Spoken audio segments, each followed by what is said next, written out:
प्रिय विद्यार्थियों, स्वागत है एक और नई वीडियो में। विद्यार्थियों, इस वीडियो में हम देखने वाले हैं जो आपके बेसलाइन आकलन होने वाले हैं आपके सीजी बोर्ड में 2022-23 में। तो इस वीडियो में मैं आपको संपूर्ण सॉल्यूशन बताने वाला हूं। कक्षा की बात करें तो कक्षा 8 विषय आपका सामाजिक विज्ञान का जो आपका बेसलाइन आकलन है, जो यहाँ पर समय आपका 3 घंटे दिया गया है, पूर्णांक आपका 50 नंबर का स्टूडेंट्स। तो पूरा जो सेतु पाठ्यक्रम पर आधारित ही आपका प्रश्न पत्र है, तो पूरा संपूर्ण सॉल्यूशन मैं आपको इस वीडियो के माध्यम से बताऊंगा। तो स्टूडेंट वीडियो को पूरा एंड तक देखिएगा। बस एक ही रिक्वेस्ट है स्टूडेंट्स, यदि आपने अभी तक इस चैनल को सब्सक्राइब नहीं किया है तो चैनल को सब्सक्राइब कर लीजिएगा। पास ही में एक आपको बेल आइकन का बटन दिखेगा तो उसे भी दबा दीजिएगा, जिससे जब भी हम कोई भी नेक्स्ट वीडियो डालें तो उसकी नोटिफिकेशन सबसे पहले आप तक पहुंच जाए। तो चलिए स्टूडेंट्स, आज की इस वीडियो को स्टार्ट करते हैं और सॉल्यूशन को स्टार्ट करते हैं। तो यहाँ पर आपको दिया गया है सभी खंडों के प्रश्नों को उत्तर लिखना अनिवार्य है, यानी कि जितने भी आपके खंड दिए गए हैं सभी खंडों के उत्तर आपको यहाँ पर लिखने पड़ेंगे। ऐसा नहीं है कि आपको किसी खंड को छोड़ लेना है। खंड आ रहेगा आपका, ठीक है, जो कि आपका रहेगा स्टूडेंट 30 नंबर का। खंड 12 रहेगा स्टूडेंट्स आपका 12 नंबर का, और खंड 7 रहेगा स्टूडेंट्स आपका 8 नंबर का। तो देखिए 30, 12, 8, 20 और 30, 20 आपके टोटल हो जाएंगे 50 नंबर। चलिए स्टार्ट करते हैं। पहला क्वेश्चन आपके स्क्रीन पर आ, खाली स्थान भरिए। भारत में मुगल साम्राज्य का संस्थापक था, ठीक है। तो जो भारत में मुगल साम्राज्य का संस्थापक था वो आपका था, यहाँ पर हो जाएगा इसका राइट आंसर स्टूडेंट्स बाबर, ठीक है। बाबर कौन था? ये बाबर जो था वो मुगल साम्राज्य का संस्थापक था, तो आंसर हो जाएगा आपका बाबर, ठीक है। तो ये अब सेकंड दिया गया था, आपके विधानसभा क्षेत्र का नाम लिखिए, ठीक है। तो ये देखिए, यदि मैं इसका आपको आंसर बताऊंगा तो हो सकता है बहुत सारे स्टूडेंटों का आंसर ये गलत हो जाए, क्योंकि सभी की जो होती है विधानसभा, जैसे कि आप दूसरे जो ज़िले में रहते हैं तो वहाँ की कोई दूसरी विधानसभा होगी, बहुत सारी विधानसभाएं होती है। पूरे छत्तीसगढ़ की बात करें तो अलग अलग विधानसभा होंगी अलग अलग स्टूडेंट की। तो आपको क्या करना है, क्षेत्र के हिसाब से विधानसभा का नाम आपको अलग अलग लिखना है। आपके क्षेत्र की जो विधानसभा आपको लगती है उस विधानसभा का नाम आपको यहाँ पर लिख देना है, ठीक है। तो आई होप इसे आप स्वयं कर लेंगे। यदि आपको नहीं आता तो आप अपने पिताजी या माताजी या आप अपने शिक्षक से भी पूछ सकते हैं, तो वो भी आपको बता देंगे, ठीक है। या कोई भी आप पड़ोसी से भी पूछ सकते हैं तो वो भी आपको बता देगा, ठीक है। बहुत ही सरल क्वेश्चन होता है, विधानसभा सभी जानते हैं। अब देखिए, अब दिया गया है आपका एक शब्द वाक्य में उत्तर लिखिए। तो पहला है आपका, पर्णपाती वन की मुख्य विशेषता क्या है? तो स्टूडेंट्स, हमें पर्णपाती वन की मुख्य विशेषता बतानी है। तो देखिए यहाँ पर मैं आपको बता देता हूँ पर्णपाती वन की मुख्य विशेषता क्या होती है। देखिए, पर्णपाती वन के वृक्ष शुष्क मौसम में अपनी पत्तियाँ गिरा देते हैं। तो यहाँ पर आपको लिखना है, जो पर्णपाती वन जो वन होते हैं उनके जो वृक्ष होते हैं, वृक्ष क्या करते हैं, शुष्क मौसम में अपनी पत्तियाँ गिरा देते हैं। शुष्क मौसम में अपनी पत्तियाँ गिरा देते हैं। तो ये हो जाएगा क्वेश्चन नंबर जो कि आपका 3 का आंसर। चौथा दिया गया था, डेल्टा का निर्माण किसके द्वारा किया जाता है?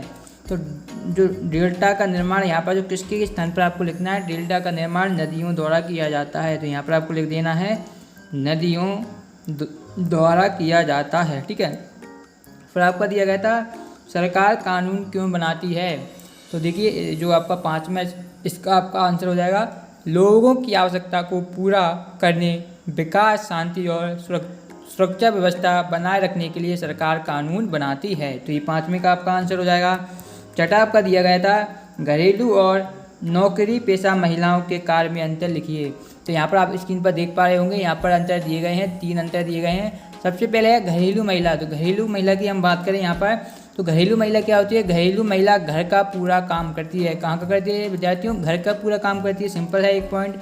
इसका जो है नौकरी पेशा महिलाओं की बात करें तो नौकरी पेशा जो महिलाएं होती हैं घर के साथ साथ क्या बाहर का काम भी करती हैं। दूसरे पॉइंट के बारे में बात करें तो घरेलू महिलाओं के काम के बदले वेतन नहीं मिलता है, यानी जो घर की जो महिलाएं होती हैं उनके काम के बदले उन्हें क्या है, वेतन नहीं मिलता है। जबकि जो नौकरी पेशा महिलाएं होती हैं उनको काम के बदले वेतन मिलता है। और थर्ड पॉइंट है, घरेलू महिलाओं के काम के घंटे निर्धारित नहीं होते, जबकि नौकरी पेशा महिलाओं के काम के घंटे निर्धारित होते हैं। कितने घंटे का उनका वर्क रहेगा ऑफिस में वो सभी निर्धारित रहता है। अब देखिए 8वां दिया गया था आपका, छत्तीसगढ़ के दक्षिणी भाग में सदाबहार वन क्यों पाए जाते हैं, तो ये हमें बताना है।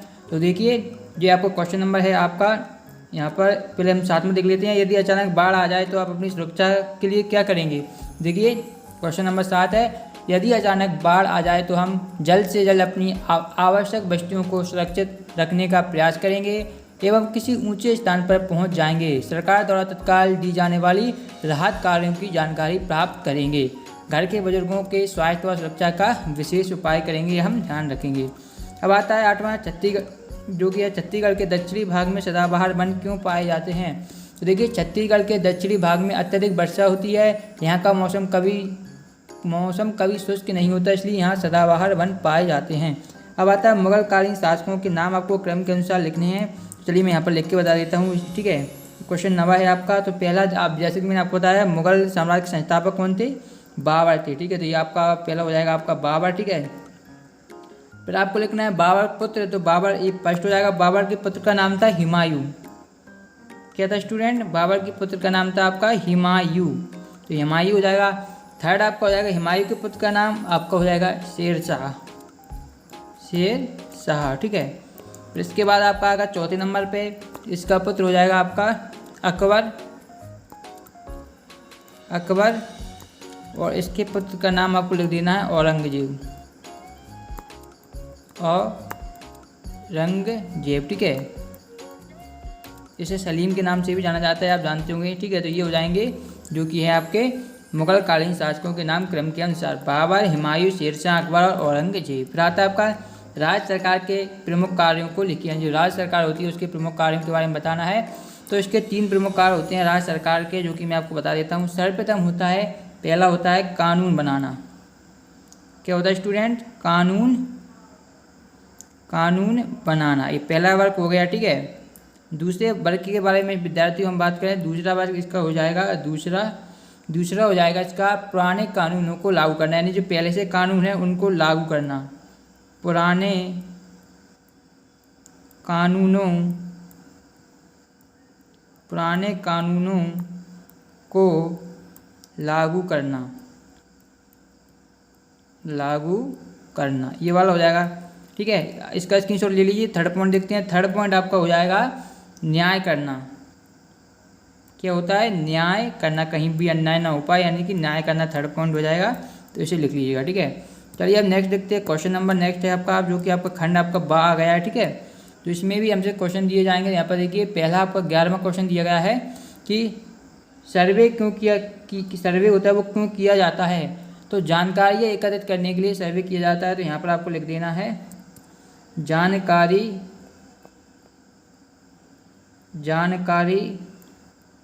एकत्रित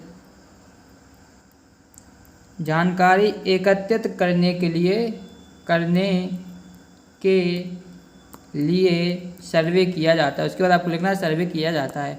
फिर आता है आपका ध्रुव तारा किस दिशा में दिखाई देता है। तो ध्रुव तारा होता है वो हमेशा आपका उत्तर दिशा में दिखाई देता है, तो आपका आंसर हो जाएगा उत्तर दिशा में दिखाई देता है ध्रुव तारा। फिर आता है बैंक से कर्ज किन किन कार्यों के लिए लिया जा सकता है। तो बैंक से जो आपका कर है वो आप भूमि खरीदने के लिए ले सकते हैं। आप कहीं पर भी भूमि खरीदना चाहें तो भूमि खरीदने के लिए, ठीक है।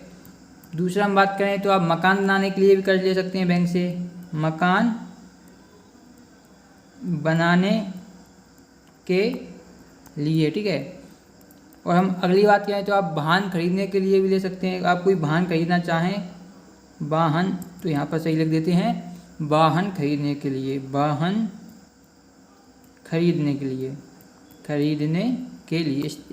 इसके अलावा भी बहुत सारे कार्य होते हैं, इनको 3 ही आपको लिख देना है, तो आपको अंक मिल जाएंगे, क्योंकि 2 अंक का ही क्वेश्चन है, ठीक है, ज़्यादा अंक नहीं है।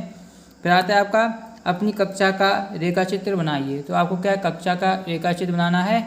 तो देखिए कक्षा का आपको रेखाचित्र किस टाइप से बनाना है वो मैं थोड़ा क्लू दे देता हूँ। वैसे तो आप क्या है शिक्षक स्वविवेक से मूल्यांकन, क्या इसका आप स्वविवेक से ही बना सकते हैं, लेकिन कक्षा आप जानते हैं कक्षा का इस प्रकार का आपका रूम होगा, ठीक है, इस प्रकार का आपका क्लासरूम होगा, ठीक है। यहाँ पर आपका एक गेट लगा हुआ होगा और इसके अंदर क्या आपकी टेबल बेंच रखी होंगी, तो इस टाइप से आपको यहाँ पर बेंच बना देनी है, ठीक है।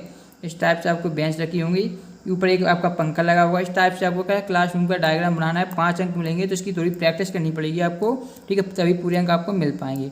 अब आता है खंड सा, जो कि आपका 10 नंबर का होने वाला है। आई थिंक खंड सा देख लेते हैं एक बार। खंड सा आपका 8 नंबर का है, बा आपका 12 नंबर का था। तो आप देखिए खंड सा का उत्तर देखते हैं। देखिए पहला आपका दिया गया है जो कि 15वां क्वेश्चन कि आपकी शाला में मनाए जाने वाले पर्वों के नाम लिखिए। देखिए ये हो जाएंगे आपके शाला में मनाए जाने वाले पर्वों के नाम हैं। तो पहला आपको लिख देना शाला में मनाए जाने वाले पर्वों के नाम है। तो पहला हो जाएगा आपका 15 अगस्त, 15 अगस्त, ठीक है। फिर सेकंड हो जाएगा आपका 26 जनवरी। फिर आ जाएगा आपका शिक्षक दिवस, शिक्षक दिवस। तो ये आपको लिख देना है, ठीक है। इसके अलावा बसंत पंचमी भी लिख सकते हैं। तो इस टाइप से आपको ये आंसर लिखना है 15वें क्वेश्चन का। छठा है 16 है पेड़ नदी और घर के लिए प्रतीक चिन्ह बनाइए। तो पेड़ नदी घर के लिए आपको प्रतीक चिन्ह बनानी है। तो पेड़ आपको इस तरीके से बनाना है। मैं आपको यहाँ पर आपको चित्र दिख रहा होगा। तो इस तरीके से आपको ये पेड़ बनाना है और इस तरीके से आपको नदी बनानी है और इस टाइप से आपको घर बनाना है। तो इस तरीके से आपको बनाना है, ठीक है। फिर आता है आपको दी गई तालिका में परिवार के सदस्यों से आपका क्या रिश्ता है, ठीक है। तो हमें बताना है, देखिए तालिका में आपको क्या सदस्यों के नाम दिए जाएंगे तो आपको बताना है कि उनसे आपका क्या रिश्ता है, ठीक है। तो पिता का भाई, ठीक है। देखिए आपके जो पिता उनके भाई आपके क्या होंगे तो ये आपको बताना है। तो आप जानते हैं आपके जो पिता के भाई होते हैं वो आपके क्या होते हैं, चाचा होते हैं, ठीक है। लेकिन आप सोच रहे होंगे जो आपके पिता हैं उनसे उनके बड़े भाई होंगे, ठीक है, और उनसे एक छोटे भाई होंगे, ठीक है, छोटे भाई होंगे। तो छोटे भाई आपके चाचा हो जाएंगे, बड़े भाई आपके क्या हो जाएंगे, ताऊ जी हो जाएंगे। लेकिन हमेशा जो क्वेश्चन होता है उनमें आपको हमेशा आंसर चाचा ही देना होता है, ठीक है। तो ये आंसर आपका चाचा ही रहेगा, ठीक है। फिर आता है पिता की बहन। तो ये सभी जानते हैं जो पिताजी की बहन होती हैं वो बुआ जी होती हैं। कौन होती हैं, बुआ जी होती हैं। तो ये आपका आंसर हो जाएगा बुआ, ठीक है। फिर आता है माता का भाई। तो जो माता का भाई होता है आपका मामा होता है। क्या होता है स्टूडेंट, मामा होता है। तो ये आपका उत्तर हो जाएगा मामा। तो इस तरीके से ये जो आपकी वर्कशीट थी ये मैंने कंप्लीट सॉल्यूशन आपको बता दिया है जो कि आपकी समाज विज्ञान की थी। यदि आप इस तरीके से तैयारी करेंगे तो आप अपने बेसलाइन टेस्ट में जो आपका 50 नंबर का होगा या जितने नंबर का भी हो आप पूरे फुल अंक ला पाएंगे, ठीक है। तो स्टूडेंट यदि आपने इससे पहले हिंदी की नहीं देखी है, बेसलाइन आकलन का हिंदी का देखिए, इंग्लिश का देखिए, डिस्क्रिप्शन में लिंक मैं प्रोवाइड करा दूंगा। प्ले लिस्ट भी बना दी है, उसकी लिंक भी डिस्क्रिप्शन में मिल जाएगी। साइंस की भी हमने अपलोड कर दी है, साइंस की देखिए, मैथ की देखिए, ठीक है। सभी सब्जेक्ट की आपको यहाँ पर देखने को मिल जाएंगी। चैनल पर चैनल को सब्सक्राइब कर लीजिएगा। हम मिलेंगे विद्यार्थियों के नेक्स्ट वीडियो में, तब तक देखते हैं आपका अपना चैनल। धन्यवाद।